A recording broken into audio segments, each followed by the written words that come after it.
Hello, welcome back to the channel. If you're new here, I'm trying to learn C++ completely from ChatGPT.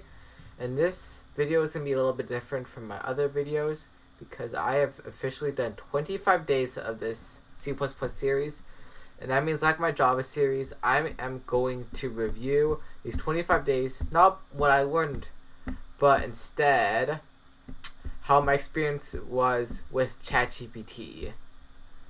Now, every day was pretty much the same, in which I would basically have one lesson and an assignment. So pretty similar to the Java thing. Now, something I noticed right away is I'm using ChatGPT 4.0. In my previous series, I used 3.5. And ChatGPT 4.0 will obviously answer with a lot longer answers. Saying that, though, there's one big problem about that, is when you get this huge thing, you have to read it all.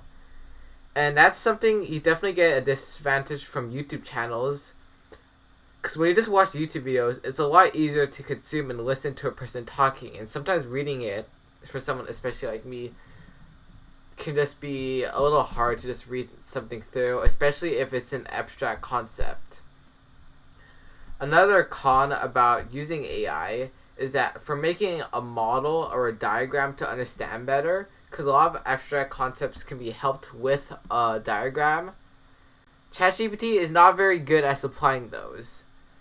And the easiest way of me demonstrating that would obviously be my learning of pointers, in which I probably designated the most time out of everything else in the series. So yeah, this is the best it could do when explaining shared pointer and weak pointers, and this is kind of the model it made. Now, it looks kind of janky, and I feel like if I really understood the concept, I should be able to understand the model or the diagram. But to me, that's kind of against the point because I feel like the diagram should be pretty good to the point where I don't need to have already a little understand. To the point where I don't really need to already understand the concept to understand the model. Or maybe I'm just dumb. Now, obviously, I want to talk about the pros of using ChatGPT to learn C++, because there obviously are one of them. And the most obvious aspect is that a YouTube video, one person records it beforehand, you watch it, and that's really all. You rarely are allowed to really ask questions in the comments, and if so, it's a bunch of other random people answering the questions who will probably do it well, but it's not immediate. And ChatGPT acts basically like my private tutor. That's why I want to do this channel in Java and why I'm continuing to do in C++, because I'm curious of the potential of AI, and also I'm interested in the benefits of having a private tutor doing this. And at the same time, it is really good at catching my mistakes. At the same time, I feel like it doesn't really have that human capability to kind of understand why I'm struggling and to really help me at that part. But that might just be my end because I'm not really good at reading full instructions and materials because I get bored easily. Now, overall with the curriculum and content, this is like my first language I've learned. This is C++ is a language I learned after JavaScript, Python, and Java.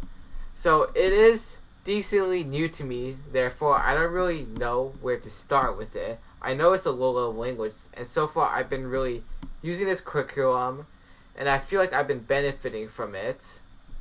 And this whole series about being proficient in C++, and I feel like it is covering all the concepts I need to, and the order seems logical enough to the point where the lessons will use information we use from other lessons.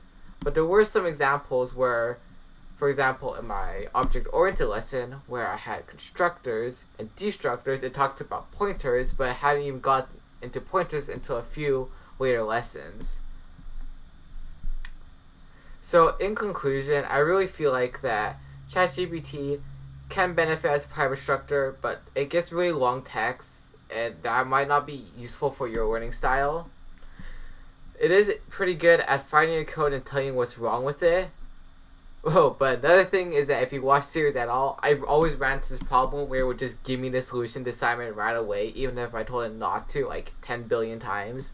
So yeah, that's something really annoying that I do not understand. More cons of doing this is obviously the lack of good models, like I showed right here.